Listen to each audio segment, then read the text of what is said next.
आज सुनिए ब्रिटेन में बसे भारतीय मूल के हिंदी कवि, लेखक एवं नाटककार श्री तेजेंद्र शर्मा की लिखी हुई कहानी कल फिर आना। मेरी ज़ुबानी। मैं हूँ सीमा सिंह। देखो रीमा, मैं अब 50 का हो चला हूँ। मेरे लिए अब औरत के जिस्म का कोई मतलब नहीं रह गया। अब तुम मुझसे कोई उम्मीद न रखना। कबीर के शब्द रीमा के दिल की धड़कन को गड़बड़ा देने के लिए काफ़ी थे। कुछ पल की चुप्पी के बाद उसने मुंह खोला। कबीर, आप 50 के हो गए तो इसमें मेरा क्या कसूर है? मैं तो अभी 37 की ही हूँ। आप कहना चाहते हैं कि हमारी शादीशुदा ज़िंदगी बस आपके एक वाक्य से ख़त्म हो गई? जिस तरह पेट को भूख लगती है कबीर, जिस्म को भी वैसे ही भूख महसूस होती है। वैसे पेट की भूख शांत करने के तो कई तरीके हैं, मगर जिस्म। रीमा को अपनी बात बीच में ही बंद करनी पड़ गई। कबीर के बेसुरे खर्राटे कमरे में गूंजने लगे। रीमा को वहम है कि 13 की संख्या उसके लिए दुर्भाग्य लेकर आती है। यदि 13 तारीख को शुक्रवार हो तो वो घर से बाहर ही नहीं निकलती। और आज तो उसके विवाह को 13 वर्ष पूरे हुए हैं और 13 तारीख वाला शुक्रवार भी है। आज कबीर ने यह वाक्य बोलकर रीमा के दिल में 13 के आंकड़े के प्रति भावनाओं को जैसे आधार दे दिया है। क्या अब उसके बाकी जीवन का हर दिन 13 तारीख वाला शुक्रवार बनने वाला है? शिमला के रिट्स होटल की वो रात, हनीमून के बारे में बस सुन रखा था। उस रात की यादें सच में ब्लो हॉट ब्लो कोल्ड वाली यादें हैं। कबीर ने ज़बरदस्ती उसे संतरे के रस में वोदका डालकर पिलाई थी। रात 10 बजे से 3 बजे तक कबीर ने अपने आप को 5 बार सुख दिया था और वहम की मारी रीमा हर बार अपना शरीर धोने के लिए बाथरूम जाती थी। होटल में पावर की समस्या चल रही थी, इसलिए रात को गर्म पानी उपलब्ध नहीं था।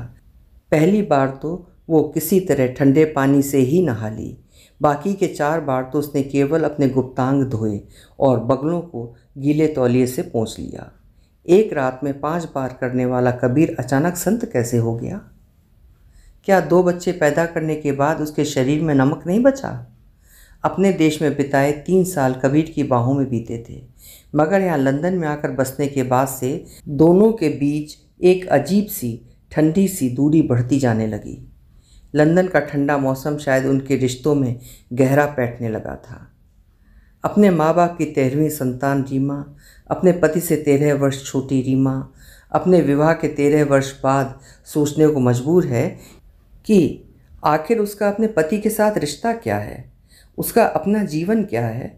अब बच्चे इतने छोटे भी नहीं कि उन्हें हर काम के लिए माँ की ज़रूरत पड़े और इतने बड़े भी नहीं हैं कि पूरी तरह से आत्मनिर्भर हों।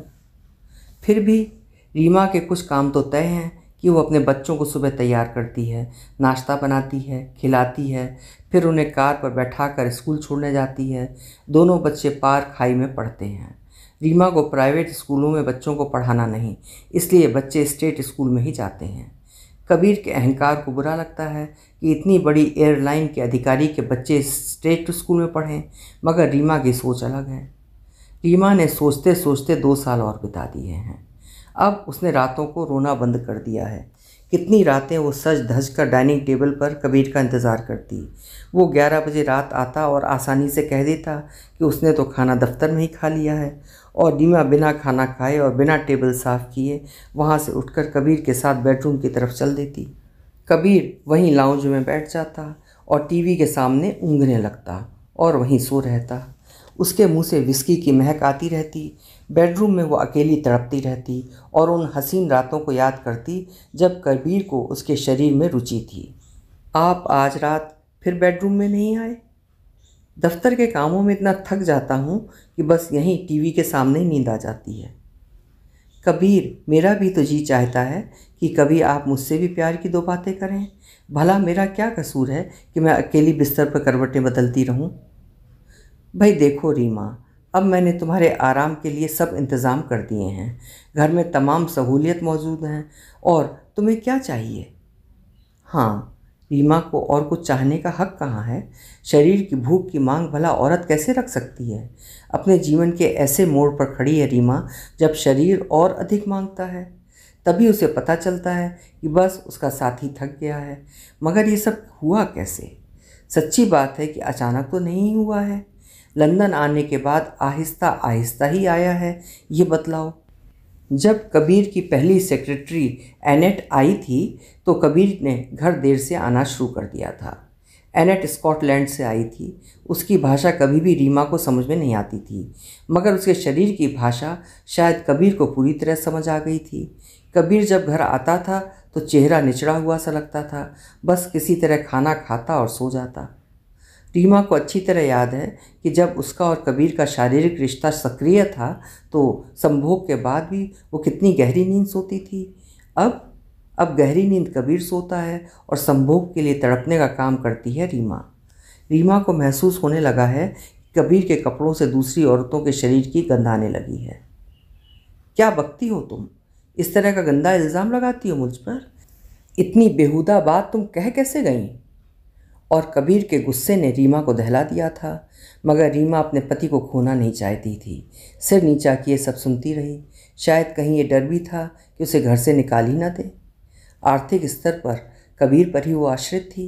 यदि महिला आर्थिक रूप से स्वतंत्र न हो तो भला अपने मन की बात कैसे कह सकती है। एक शाम ये हुआ भी था कि शाम की तन्हाई से तंग आकर रीमा एयरलाइन की एक मुलाजिम के घर चली गई थी। सीमा काउंटर पर यात्रियों को चेक इन करने की ड्यूटी करती थी। कबीर को बिल्कुल पसंद नहीं था कि उसकी पत्नी छोटे अधिकारियों के साथ कोई संबंध रखे, मगर अकेलापन रीमा को इस कदर परेशान कर रहा था कि उससे घर में बैठना मुश्किल हो रहा था। बच्चों को खाना खिलाया और सीमा को फ़ोन किया।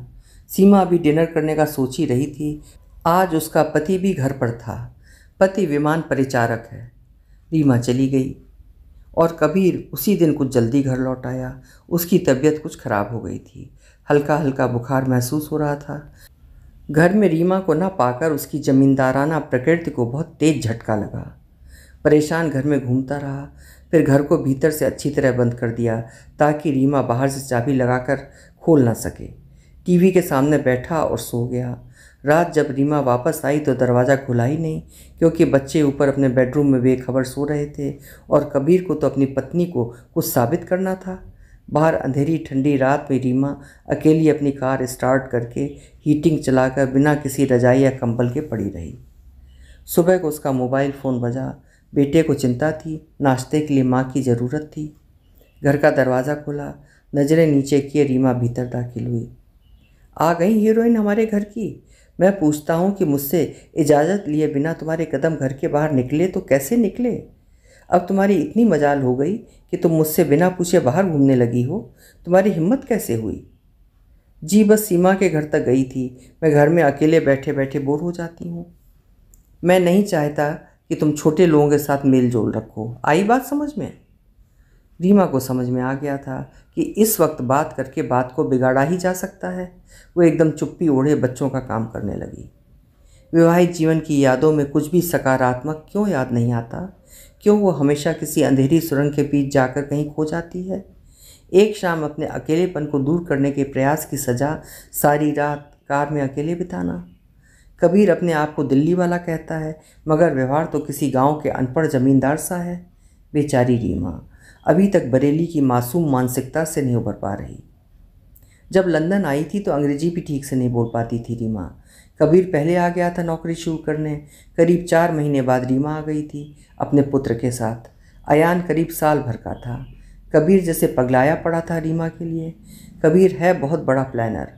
बड़ी सूझबूझ से रीमा को शुक्रवार की फ़्लाइट से लंदन बुलाया था। शुक्रवार और शनिवार की रातें आज भी रीमा के दिल को गुदगुदा जाती हैं। उसका सारा शरीर लव बाइट्स के नीले काले निशानों से भर गया था। बस उसके बाद जब कबीर सोमवार को काम पर गया तो आज तक वापस ही नहीं आया। उसका घिसटता हुआ शरीर घर सोने जरूर आता है, किंतु वो शरीर रीमा के पति का नहीं होता। वो कभी एनेट का प्रेमी हो जाता है तो कभी काली शर्ली का। लंदन आने के बाद कबीर ने 4 सेक्रेटरी बदली हैं। रीमा ने महसूस किया कि शायद उन सेक्रेटरियों की मुख्य काबिलियत उनके बड़े बड़े वक्ष ही थे। बड़े वक्ष कबीर की कमजोरी थे। विवाह के 4 दिन बाद ही जब कबीर रीमा के साथ उसके मायके होकर आया तो रास्ते में ही बेहयाई से कहा था, भाई तुम्हारे भाई के बहुत मज़े हैं। क्या मतलब? रीमा को कबीर की बात समझ में नहीं आई थी। तुम्हारी भाभी के खजाने देखे कितने बड़े बड़े हैं। कबीर की आंखों की गंदगी उसके होंठों की लार बनकर टपक रही थी। शर्म की मारी रीमा बस चुप्पी साध कर रह गई थी। रात को नाइटी पहनते समय उसने अपनी छातियों को देखा था। कोई छोटी तो नहीं थी उसकी छातियाँ। हाँ, भाभी का 5 साल का बेटा है, वो भरी पूरी औरत हैं। जाहिर है उनका बदन भी उतना ही गदराया हुआ था। भला कोई भी शरीफ आदमी अपने रिश्तेदारों के बारे में इतनी हल्की बात कर सकता है? और वो शर्ली, वो तो एक बार कबीर और परिवार को हीथ्रो हवाई अड्डे तक छोड़ने भी आई थी। बेशर्म, किस तरह कबीर को कसकर गले मिली थी। रीमा को समझ ही नहीं आता था कि कबीर को क्या पसंद है। क्या वो गोरी अंग्रेज औरतों को पसंद करता है या फिर काली अफ्रीकनों को? मगर माई लैनली तो चीन से थी। ओह, यानी सभी तरह के स्वाद चख रहा है। इसीलिए तो सीमा के घर जाने पर इतना हंगामा खड़ा कर दिया था और रात बाहर कार में बिताने को मजबूर कर दिया था, क्योंकि सीमा ने कबीर के संबंधों के बारे में खुलकर रीमा से बातें की थीं। एक बार तो कबीर ने सीमा पर भी अपने पद का इस्तेमाल करने का प्रयास किया था, मगर सीमा ने किसी भी तरह अपना दामन बचा लिया था। फिर उसका पति भी एयरलाइन में ही परसर है। शायद उससे डर गया होगा कबीर कि बदनामी होगी। एक बार फ़ोन पर किसी से बात करते हुए रीमा ने भी सुन लिया था। किसी महिला के वक्ष और नितंबों का जिक्र हो रहा था, मगर तब भी कबीर बात को टाल गया था। कबीर को हमेशा डर रहता है कि यदि रीमा एयरलाइन के कर्मचारियों से दोस्ती रखेगी तो उसकी अपनी पोल खुल जाने की पूरी संभावना है। एक बार तो रीमा बेहयाई पर उतर आई। कबीर, चलिए ना बिस्तर पर, टीवी कल देख लीजिएगा। बेबस सा कबीर साथ हो लिया रीमा के। रीमा ने आज कबीर का पसंदीदा परफ्यूम पेलोमा पिकासो लगाया था। अपनी नाइटी को हल्का सा ऐसा ट्विस्ट किया कि उसके वक्ष बस बाहर आने को जैसे थे, मगर कबीर जैसे मुर्दा जिस्म की तरह पड़ा रहा। उसमें कोई हरकत नहीं हुई। रीमा ने हिम्मत की और कबीर के नाइट सूट के पजामे में हाथ डाल दिया। काफ़ी देर तक मेहनत करती रही, मगर कबीर के खर्राटों ने रीमा को समझा दिया कि बात उसकी पहुंच से बाहर जा चुकी है। रीमा उठकर किचन में गई और वहां दराज से बड़ा सा चाकू निकाल लाई। पहले सोचा कि कबीर की हत्या कर दे। बिस्तर तक चलकर आई भी, मगर उस मांस के लिजे लोथड़े को पड़ा देखकर उसे घिन आने लगी। ऐसी लाश को मारकर क्या हासिल होगा उसे? रीमा को समझ नहीं आता था कि कबीर बीबीसी या आईटीवी की खबरें क्यों नहीं देखता। फिर स्काई न्यूज़ है, CNN है, इन चैनलों को क्यों नकार रखा है? भला देसी चैनलों से देश की खबर रखकर क्या हासिल होगा? जिस देश में रह रहे हैं उसके बारे में तो कुछ मालूम नहीं। लालू प्रसाद और मायावती के बारे में पढ़ सुनकर क्या हासिल होगा? उसके घर टीवी पर बस ये देसी न्यूज़ चैनल चलते या फिर हिंदी फिल्में या सीरियल्स। सीरियल की ही तो बात थी। रीमा ने एक बार सोचा था कि चलो रात को कबीर के साथ बैठकर वीडियो पर पाकिस्तानी ड्रामा धूप किनारे देखेगी। भारत के सभी लोग इस नाटक की बहुत तारीफ़ किया करते थे। उसने स्वयं भी एक आध एपिसोड देख रखा था। राहत काज़मी की एक्टिंग उसे बहुत पसंद आई थी। उसने अपनी पड़ोसन बुशरा से कहकर कराची से धूप किनारे के ओरिजिनल वीडियो कैसेट मंगवाए। कबीर को मनाया कि कम से कम एक शाम जल्दी घर आ जाए। शुक्रवार की शाम कबीर 8 बजे घर आ गया। रीमा ने जल्दी से डाइनिंग टेबल पर खाना लगाया। उसने आज खाने में मटन चॉप्स, मशरूम मटर की सूखी सब्जी और मूंग साबुत दाल बनाई थी, साथ में रायता, सलाद, पापड़ और अचार। खाना खाकर कबीर पहुंच गया टीवी के सामने। कबीर ने आज कपड़े भी नहीं बदले थे, सूट और जूते में बंधा हुआ था अब तक, और रीमा मेज की सफाई में जुट गई। बचा हुआ खाना ठीक से पैक करके फ्रिज में रखा, बर्तन साफ़ किए और हाथ मुंह धोकर परफ्यूम लगाया और कबीर के साथ बैठ गई। याद आने लगा कि कैसे भारत में कबीर के साथ सिनेमा देखने जाया करती थी। शादी के बाद जयपुर गए थे और राज मंदिर में फ़िल्म देखी थी। अरे भाई, कौन है इस सीरियल में? कोई राहत काज़मी है जो पाकिस्तान का बहुत बड़ा टीवी स्टार है।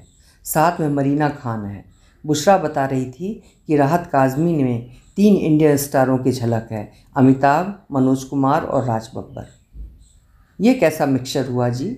अमिताभ और मनोज कुमार तो वैसे ही दिलीप कुमार की नकल करते हैं, फिर भला ये काज़मी मियाँ क्या एक्टिंग करेंगे?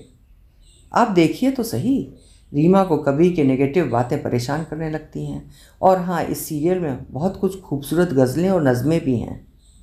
चलिए अभी सामने आ जाती हैं। धूप किनारे की कास्टिंग शुरू होती है। रीमा की आदत ही नहीं है कि एक जगह मिट्टी का माधव बनकर फिल्म या टीवी सीरियल देखा जाए। वो एक जीवंत व्यक्तित्व है, उसे बातें करने की इच्छा होती है, आज तो केवल कबीर का साथ पाने के लिए। कबीर ने आज भोजन से पहले कोई ड्रिंक नहीं लिया, शायद इसीलिए अपने लिए ड्रामबोई का एक लार्ज सा पोर्शन बना लिया है। उसने रीमा को भी अपने लिए एक लिक्योर बनाने को कहा है। रीमा माहौल को रंगीन बना देना चाहती है। उसने कबीर की बात मान ली, हालांकि मन में कहीं इच्छा थी कि कबीर स्वयं उसके लिए ड्रिंक बनाए। आमतौर पर रीमा खाने के बाद लिक्योर ही ले लेती है। क्रेम दी मेंथ पीने से उसे महसूस होता है कि पान खा लिया है। आज भी उसने वही बोतल खोली, हरे रंग का एक पैक अपने लिक्योर गिलास में डाला और बर्फ़ का चूरा करने लगी ताकि क्रेम दी मेंथ का फ्रॉपे बना सके। एकाएक उसको अपनी गलती महसूस हुई। उसने दूसरे गिलास में चूरा की हुई बर्फ़ डाली और फिर पहले गिलास में से लिक्विड आहिस्ता आहिस्ता उस पर उड़ेलने लगी। चूरा बर्फ़ के साथ मिलकर हरे रंग की क्रेम दी मेंथ माहौल को कहीं अधिक खूबसूरत और रोमांटिक बना रही थी। रीमा को ये ड्रिंक बनाना कबीर ने ही सिखाया था। कबीर ने रीमा का गिलास देखा और मुस्कुरा दिया।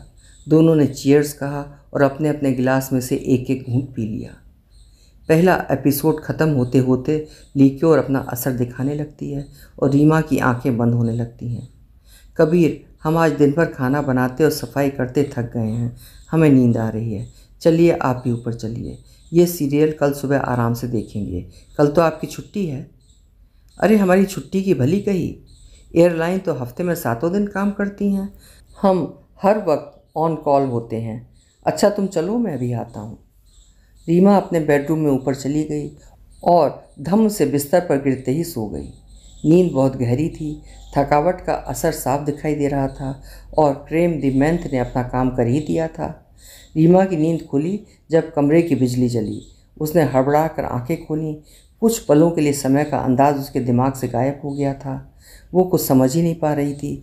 सामने कबीर खड़ा था, सूट और हैट में, हाथ में बैग लिए। उसे लगा जैसे सुबह हो गई है और कबीर दफ्तर जाने के लिए तैयार है। अरे कबीर, आप रात भर कमरे में आए ही नहीं, मैं सोती रह गई, क्या दफ्तर निकल रहे हैं? अरे नहीं रीमा, मैं बस धूप किनारे देखता रहा, मैंने दोनों वीडियो कैसेट देख डाले, अभी सुबह के 4 बजे हैं, अब मैं भी सोता हूँ। आपने दोनों वीडियो देख लिए, मगर मैंने तो कहा था कि सुबह इकट्ठे बैठकर देखेंगे, फिर इतनी जल्दी क्या थी? मैं तो आपके साथ एंजॉय करना चाहती थी। अरे तो इसमें कौन सा जुर्म हो गया, हम तुम्हारे साथ दोबारा देख लेंगे, कोई मना थोड़े ही किया है कि तुम्हारे साथ नहीं देखेंगे। रीमा तड़प कर उठी। उसकी आंखों में एक अलग किस्म का दर्द था जिसे समझने के लिए दिल में सेंसिटिविटी होना बहुत ज़रूरी है। कबीर के लिए इस सूक्ष्म भावना को समझ पाना संभव नहीं था। अरे अभी कहाँ जा रही हो, अभी तो सुबह होने में देर है। उस दिन पहली बार रीमा ने कबीर के साथ सोने से इनकार कर दिया और वहीं आकर बैठ गई जहाँ थोड़ी देर पहले कबीर बैठकर धूप किनारे का आनंद ले रहा था। उसे गुस्से के मारे उबकाई सी आ रही थी। आज उसने जी भर कर अपने माता पिता को कोसा जिन्होंने अच्छी नौकरी, अमीर घर और बिरादरी से उसकी शादी कर दी थी। अगर वो गरीब होती और पति का प्यार मिलता तो क्या वो अधिक सुखी ना होती? अरे ये सब चोंचले हैं। राज कपूर ने तो गरीबी को इतना ग्लैमराइज कर दिया था कि इंसान को गरीब होना बहुत रोमांटिक लगने लगता था। 2 दिन रोटी नसीब ना हो तो सारा का सारा रोमांटिसिज्म उड़नछू हो जाए। दुनिया की एक ही सच्चाई है, पैसा। जिसके पास नहीं है उससे पूछ कर देखो, पैसा नहीं तो घर में शांति नहीं, दिलों में प्यार नहीं। हमारे घर में तो पैसे की कमी नहीं है, फिर हमारे घर में शांति क्यों नहीं? आपके पास तो बच्चों के लिए 5 मिनट का समय नहीं होता। क्या आपको पता है कि अयान कौन सी क्लास में पढ़ता है? हमारी बेटी की ज़रूरतें क्या हैं? आपने कभी सोचा है? आपको अपनी सेक्रेटरियों से फुर्सत मिले तो बात बने ना। आप जैसे इंसान को प्यार और मोहब्बत का अर्थ क्या पता? ये बहस कभी कभार का शगल नहीं थी, ये रोज़ाना का झगड़ा था। बच्चे अक्लमंद हैं, उन्होंने कभी शिकायत ही नहीं की कि उनका पिता क्यों कभी उनके लिए मौजूद नहीं होता। उनके स्कूल के कामों के लिए माँ है, उनके खाने पहनने, स्पोर्ट्स और टूर पर जाने के लिए सब कुछ माँ करती है। भला उन्हें पिता की कमी खले तो कैसे खले? जब सब कुछ पूरा हो रहा हो तो किसी की कमी क्यों खलेगी? स्कूल से पेरिस जाने का प्रोग्राम बना है। दोनों भाई बहनों ने अपना नाम लिखवा दिया है ट्रिप के लिए। पैसे माँ से ले लिए हैं। इसी बात की तो अकड़ है कबीर की। अरे पैसे कमाता हूँ, तुम लोगों पे खर्च करता हूँ, और क्या करूँ। अब की बार जब स्कूल से पेरिस जाने का कार्यक्रम बना तो दोनों ही बच्चों ने अपने नाम दे दिए। रीमा भी खुश थी, चलो दोनों इकट्ठे रहेंगे। मगर तभी कबीर ने घोषणा कर दी, रीमा मैं 2 हफ्तों के लिए दिल्ली जा रहा हूँ, वहाँ से मुंबई जाऊँगा। वो क्या है कि एयरलाइन की एक्सपेंशन की बात चल रही है, मेरा वहाँ होना ज़रूरी है। मैं भी आपके साथ चलती हूँ ना, 2 हफ्ते मैं भी अपने मायके लगा आऊँगी। आजकल माँ की तबीयत भी ठीक नहीं रहती है। सोचा तो मैंने भी पहले यही था, मगर वो क्या है कि इंश्योरेंस वालों ने रूफ रिपेयर के लिए यही टाइम लिखा है। अभी वो लोग फंस रहे हैं तो हम करवा लें, वरना हम कहते रहेंगे और उनके पीछे पीछे भागते रहेंगे। कुल 3 दिन का कह रहे हैं। तो ठीक है, मैं काम करवा कर आ जाऊंगी। आप ही सोचिए, ना तो आप यहाँ हैं और ना बच्चे, मैं करूँगी क्या। कबीर और बच्चे रीमा को अकेला छोड़ अपने अपने कामों पर निकल गए। अगली ही सुबह इंश्योरेंस कंपनी की तरफ से राजगीर आ पहुँचे। बाहर पाइप जोड़कर खड़े होकर काम करने के लिए इसके फोल्डिंग तैयार करने लगे। खटर पटर की आवाज़ें आ रही थीं। काम करने वाले पूर्वी यूरोप के लोग लग रहे थे, कुछ अलग सी भाषा में बातें कर रहे थे। रीमा के भीतर का भारतीय अभी भी जीवित था। आप लोग चाय पियेंगे? एक ने मना कर दिया और 2 ने कॉफ़ी की मांग कर दी। रीमा के लिए और भी आसान हो गया। एक की ब्लैक कॉफ़ी थी, एक की वाइट। दोनों ही शक्कर नहीं लेते थे। रीमा ने फटाफट कॉफ़ी बनाकर उनको पकड़ा दी। छत के ऊपर से अजब अजब आवाज़ें आ रही थीं। रीमा को अकेलापन काट रहा था। आज उसने सोच लिया है कि वो भी कबीर की तरह टीवी लगाकर लाइटें जलाकर सोने का प्रयास करेगी, मगर उसे ऐसे माहौल में नींद कहाँ आती है। आप रात को इतनी ज़ोर से टेलीविज़न क्यों चलाते हैं? सारी लाइटें भी जलाकर सोते हैं, आपको नींद कैसे आती है? अपनी अपनी आदत है। कबीर की ढिठाई का मुकाबला भला कैसे करे रीमा। मैडम, एक बोतल पानी की मिलेगी? एक बिल्डर की आवाज़ आई। रीमा अपनी सोच से बाहर आई और पानी लाकर कारीगर को दे दिया। कबीर ने जाते जाते भी निर्देश देना नहीं छोड़ा था।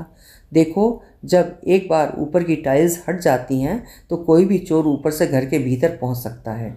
आजकल चोरियां बहुत हो रही हैं। फिर हमारे घर में तो बहुत सी चीज़ों के इंश्योरेंस भी हमने नहीं करवाई हुई हैं। रीमा को समझ में नहीं आ रहा कि रात वो क्या करेगी। पहले उसने सोचा कि बुशरा को ही बुला ले, दोनों सहेलियां रात भर बातें करेंगी, समय बीतने का कुछ पता ही नहीं चलेगा। फिर उसने अपने आप को समझाया कि डरने की क्या बात है, जो होगा देखा जाएगा। रात को उसने कुछ ताज़ा नहीं बनाया। फ्रिज में से बचा हुआ भोजन निकाला। एक प्लेट में चावल, आलू की तरकारी और चिकन करी डालकर माइक्रोवेव में 2.5 मिनट के लिए गर्म की। थोड़ा सा खीरा भी काटा। खीरे को देखते ही उसकी नज़रों के भाव कुछ पलों के लिए बदले, मगर फिर अपने भावों को काबू में रखकर चुपचाप खाना खाने लगी। उसने टीवी पर चैनल बदला। कोई रोमांटिक फिल्म आ रही थी। हीरो हीरोइन को पहचानती नहीं थी। चुम्बन का दृश्य देखकर उसे भी कुछ कुछ होने लगा।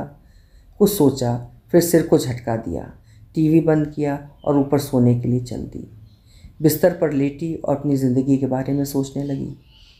उसे अपनी ज़िंदगी की सभी खट्टी मीठी यादें उसके साथ छेड़खानी करती हुई महसूस हुईं। बचपन, जवानी, विवाह और कबीर के साथ बिताई ज़िंदगी, सब उसे गुदगुदाते, तड़पाते, परेशान करते और उसे आंखें बंद कर लेने को विवश करते। क्या हर आदमी 50 की उम्र तक पहुँचते पहुँचते चुक जाता है? क्या हर औरत उसकी उम्र में आकर अधिक सेक्स चाहने लगती है? उसके साथ की औरतें तो अपनी सेक्स लाइफ के किस्से चटकारे ले लेकर सुनाती हैं। वो बेचारी हर बार दिल महसूस कर रह जाती है। अचानक रीमा की नींद टूटी। नीचे कोई बर्तन गिरने की आवाज़ हुई थी। पति की ये बात याद आ गई। घर का खास ख्याल रखना होगा। जब छत की टाइल्स निकलती हों तो चोर आसानी से घर में आ सकते हैं। क्या नीचे कोई चोर है? हिम्मत नहीं हो रही कि बिस्तर छोड़कर नीचे जाए। अगर सच में हुआ तो क्या करेगी अकेली? अब लकड़ी के फर्श पर किसी के दबे पांव चलने की आवाज़ भी आने लगी है। कबीर कह भी रहा था, ये फर्श ठीक नहीं बना, बहुत आवाज़ करता है। बिल्डर के साथ चिट्ठी पत्री भी चल रही है, लेकिन कम से कम पता तो चल रहा है कि नीचे कोई चल रहा है। कहीं कोई बिल्ली तो नहीं? हो सकता है कि कोई लोमड़ी हो, रोज़ाना गार्डन में तो आती ही है। कहीं आज पीछे का दरवाज़ा खुला ना छूट गया हो। आवाज़ फिर आई। अगर एक से ज़्यादा लोग हुए तो क्या करेगी? अपना दरवाज़ा भीतर से बंद कर लेती हूँ, फिर कोई कैसे मुझे देख पाएगा। मगर ये तो शुतुरमुर्ग वाली बात हुई कि मैं खतरे को नहीं देख पा रही, तो इसका मतलब है कि खतरा भी मुझे नहीं देख पाएगा। कोई सीढ़ियाँ चढ़ रहा है। अब क्या करे रीमा? अब तो उठकर दरवाजे तक जाने में भी खतरा हो सकता है। क्या अब कबीर और बच्चों से कभी मुलाकात नहीं हो पाएगी? क्या ज़रूरत थी अभी छत की टाइल्स बदलवाने की, मुझे अकेला छोड़ गए यहाँ मरने के लिए? बच्चों, तुम्हारी माँ तुमको मरते दम तक याद करेगी। वैसे कबीर के साथ रोज़ रोज़ मरने से कहीं अच्छी है एक बार की मौत। आने वाला रुक गया है, पहले बेडरूम की तरफ बढ़ रहा है। शुक्र है कि बिटिया वहाँ नहीं है, वरना ना जाने उसके साथ क्या सलूक करता। कितनी निडरता से चलता जा रहा है उसके कमरे की तरफ। क्या मेरे कमरे की तरफ भी आएगा? मुंह से आवाज़ नहीं निकल पा रही। क्या बिल्कुल बेआवाज़ मौत लिखी है मेरी किस्मत में? अब कमरे में से कुछ ढूंढने की आवाज़ें आने लगी हैं। बेचारी बिट्टू के कमरे में से उसे भला क्या मिलेगा? उसके पास तो सोने के गहने भी नहीं हैं, मगर वो कुछ सोच कर थोड़े ही उस कमरे में गया है, अभी थोड़ी देर में यहाँ भी आता ही होगा। क्या हर्ज है, एक बार अपने कमरे का दरवाज़ा अंदर से बंद ही कर लूँ, उसको पता भी नहीं चलेगा। और जब कमरा अंदर से बंद पाएगा तो शायद बाकी घर से माल लेकर मेरी जान बख्श दे। मेरे कमरे में तो ब्रीफकेस भर गहने तो पड़े ही हैं, और कुछ हीरे भी तो हैं। अभी पिछले साल इटली से कुछ कोरल के सेट भी बनवाए थे। कहीं मेरी इज्जत? सिहर गई रीमा। हिम्मत की और कमरे के दरवाजे तक पहुंच गई। हाथ बढ़ाया और दरवाजे का हैंडल पकड़ने का प्रयास किया। हाथ में एक इंसानी हाथ आ गया। मुंह से चीख निकली। दूसरे हाथ ने मुंह दबा दिया। पल भर में वो चोर की गिरफ्त में थी। चोर ने अपने जमैका वाले लहजे में कहा, आवाज़ नहीं, अगर आवाज़ निकाली जान से मार दूंगा। रीमा के तो होश ही उड़ गए। आवाज़ हलक से बाहर नहीं निकल पा रही थी। अचानक उसके पांव धरती से उखड़ गए और वो लड़खड़ा गई। एकाएक बदलती स्थिति में उसका बायां वक्ष चोर के हाथ में था।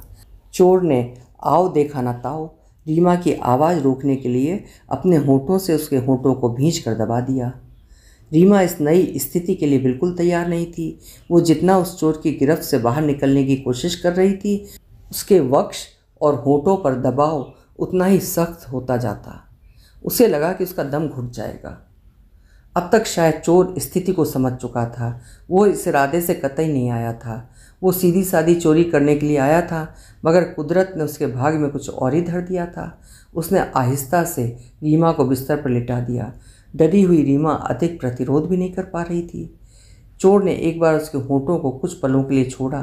रीमा ने किसी तरह एक लंबी सांस ली और अपने आप को व्यवस्थित करने का प्रयास किया, मगर अब तक चोर को रीमा के बदन की खुशबू का एहसास हो चुका था। उसने आहिस्ता से रीमा के सिर को ऊपर उठाया और उसके होठों को चूसने लगा। उसका एक हाथ रीमा के बदन पर रेंग रहा था।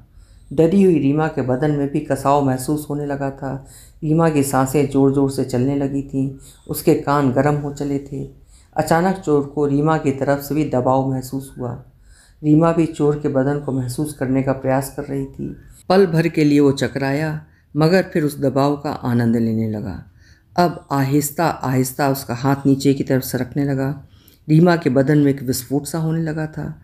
उसे चोर के बोलने के अंदाज और बदन की महक से अंदाज़ा हो गया था कि वो जमैका का कोई काला नौजवान है। उसने कभी कबीर के साथ ब्लू फिल्म में काले मर्द को नंगा देखा था। आज वो स्वयं एक काले मर्द की आगोश में थी। रीमा की गर्माहट अब पिघलने लगी थी। पूरी तरह गीली हो चुकी थी रीमा। अब उस चोर को अपने अंदर महसूस कर रही थी। कुछ पलों में ही जो कुछ एक बलात्कार की तरह शुरू हुआ था, अब आनंददायी रत क्रिया में परिवर्तित हो चला था। लगभग एक दशक के बाद रीमा को सेक्स का सुख मिल रहा था और वो उसका पूरा आनंद उठा रही थी। रीमा की सुख से परिपूर्ण सिसकियों के अलावा वातावरण में और कोई आवाज़ नहीं सुनाई दे रही थी। चोर अब पूरी शिद्दत से रीमा को सुख दे रहा था। रीमा की सिसकारियाँ और चोर की मजदूर जैसी आवाज़ें घर की दीवारों से टकराकर एक अलग किस्म का संगीत उत्पन्न कर रही थी। रीमा ने 4 बार आनंद की अनुभूति महसूस की। हर बार उसने चोर को दबाव देकर कुछ पलों के लिए रोका। अब चोर ने पहली बार आवाज़ निकाली, अब मैं नहीं रुक सकता, मैं भी आ रहा हूँ। रीमा 5वीं बार चोर के साथ साथ आई और ज़ोर से चिल्लाई। सब कुछ थम गया। चोर उठा और अंधेरे में रीमा की तरफ देखने लगा। उसके शरीर का रंग कमरे के अंधेरे का हिस्सा ही बन गया था। रीमा ने इशारे से उसे बाथरूम का दरवाज़ा दिखाया। चोर साफ होकर हाथ मुंह धोकर तौलिए से पोंछकर बाथरूम से बाहर निकला। उसने चोरी का सामान वहीं छोड़ दिया और घर के मुख्य द्वार की ओर बढ़ने लगा। रीमा ने कुछ पलों के लिए चोर की पीठ को देखा, कुछ सोचा और कहा, सुनो, कल फिर आना।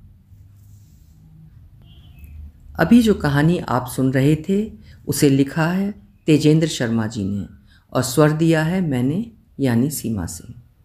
कल फिर मिलेंगे। आपका समय शुभ हो।